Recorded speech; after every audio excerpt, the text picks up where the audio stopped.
everyone. My name is Lockie and today we're going through how to start your fitness journey. So I have a mobile personal training business. We have trainers all across Australia. We go out to people's houses and train them from home. And what we do with clients when we first meet them is we go through some goal setting. Okay, so we work out what they want to achieve, what time frame they want to achieve it in, and basically reverse engineer that goal to make sure that they achieve it. So I understand not everyone can afford personal training, so I'm just put this video together to explain to everyone out there how you two can reach your fitness goals and get started with your fitness journey. So first off, we want to set a goal. So whatever your goal is, write it down. If it's to lose weight, if it's to gain muscle, if it's to get fitter or healthier, try to be as specific as you can with your goal. So maybe lose 10 kilos or gain 10 kilos or, run in a certain race or swim in a certain race. Whatever it is, just write that goal down and be specific. Second, we want to set a time frame for that goal. So generally, I would like to set a time frame for at least 10 weeks, 3 months, 6 months, something like that, and make it an achievable goal as well. So if your goal is weight loss, I like to tell clients, it's achievable to lose half a kilo to a kilo a week, obviously depending on how strict you are with your training and your nutrition at the moment. So once you've got a time frame down, we want to work out what you're going to do with your training. So I come across a lot of people that want to exercise, but they don't really know what they're doing or where to start or how to do exercises or what routine to do. So what I've done for you guys is I've put together a few videos at what I would recommend for a beginner getting started with their fitness and health journey. So we've got actually 3 different series. We've got for beginners, intermediate and advanced. They're all on my YouTube channel, so just make sure you subscribe. You'll get notifications when they're uploaded. With the training, so I would personally recommend for someone who's just getting into it to do 3 days a week of training and to do full body workouts. So what I mean by that is we want to work as many muscles in your body at once to try and get your heart rate up as much as possible to help you burn calories, increase your fitness, okay? And also you just get the most bang for your buck. So if you're going to spend 45 minutes training, we want to make sure you're getting in as many exercises as you can. So you'll see those videos on the channel, but to break it down another step for you is I recommend doing one leg exercise and then straight into a core exercise, then straight into an upper body exercise. So it's like when your legs are working, your core and your upper body is resting, and then when your legs are resting, maybe your core's working or your upper body's working. That way you can train more continuously and you don't have to have so much rest in between your sets. And with the workouts I've included on YouTube, they're all bodyweight workouts. You can do them wherever you are. You can do them from home, you can do them at the gym, you can do them in a hotel room if you're traveling. Don't need any equipment. And as I said, there's those varying levels of what exercises to do. So there should be a program for everyone on there. If you've got any questions about the exercises, comment on this video and I'll make sure I get back to everyone.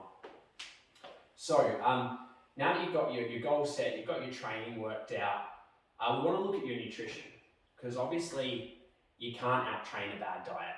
No matter how much you're training, if you're consuming more calories than you're burning, you won't lose weight, okay?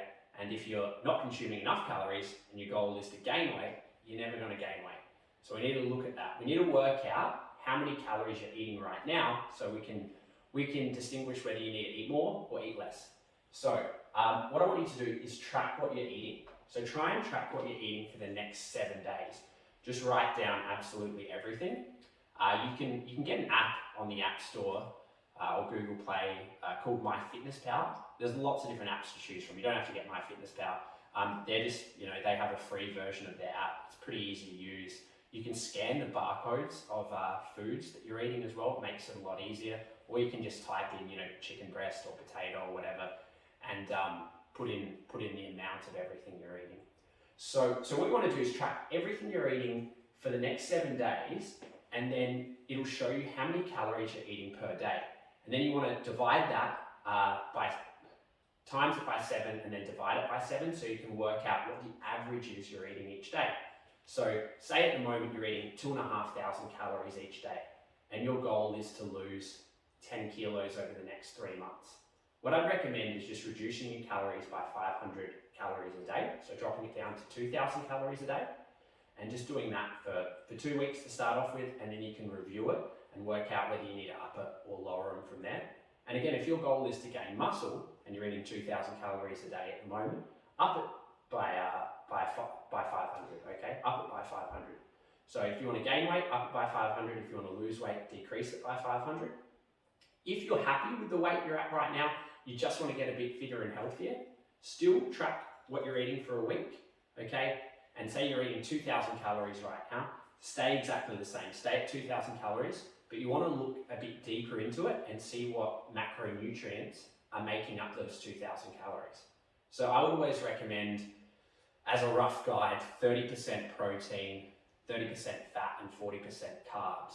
So most people are eating whatever they want, probably aren't eating that macronutrient split. So it's generally a higher protein diet for most people. And if you can stick to that macronutrient split, you should see some really good results even when you're just maintaining the same calories you're on now. In line with your training, it should really help you get fitter, build muscle, build strength, and just feel healthier all over. Okay, so once you've done that, you've changed your calories around, I would recommend tracking your progress. So you want to track your progress every 2 weeks, just to make sure all this effort you're putting in is working. So I would recommend doing a weigh-in every 2 weeks, doing measurements every 2 weeks. With measurements, you can do like a waist measurement, hips, glute measurement. You could do one around your chest, your leg, whatever area you're trying to work on. Do that every 2 weeks, and also just take a selfie every 2 weeks. So that's another great way of seeing progress. Just take a photo in the mirror. Okay. What you want to do is you may need to change your calories around what you're eating every 2 weeks as well. So say the first 2 weeks you don't lose as much weight as you want. What I recommend doing then is just reducing your calories a little bit. So just reduce it by say 100 calories a week, and then check in another 2 weeks time. Okay, and just keep reducing those calories until you start losing weight, or keep increasing those calories until you start gaining weight. And eventually it will happen, okay? That's just how the body works. So, another thing as well with all of this is you need to be consistent. It has to be a lifestyle change. This has got to be something you can maintain for the long term. After you've tracked your calories for a month or two, this will give you such a better understanding of how all the foods you eat are made up, and it will make you think twice about eating foods which are really high in calories, because you're putting all this work and you don't realize that it's not worth, eating that donut or whatever, because you put so much work in to lose that weight. Okay, same with your training. You've got to be really consistent with your training. You've got to make sure that you're training, 3 days a week, even if you don't feel like it. If you get up, you can't be bothered, just make sure that you're doing it. Don't overthink it, just do it. If you don't feel like it and you feel like, you can't get everything done, just get started and just do what you can, because doing something is always better than doing nothing. So the biggest takeaways from all of this is consistency. You've got to be consistent with your training, consistent with your nutrition, and if you are consistent for a couple of months, you're going to start seeing some really good results. And when you start getting those results, that's going to motivate you to keep going. Okay, so if you've got any questions about any of this, like I said, just leave a comment. I'm happy to help out as much as I can. All right, and you'll be surprised. All of these small steps, if you take these small steps daily, you will literally change your whole life. It seems simple, but that's what it is. To change your life, you've just got to change your habits, and small daily steps is what's going to allow you to do that.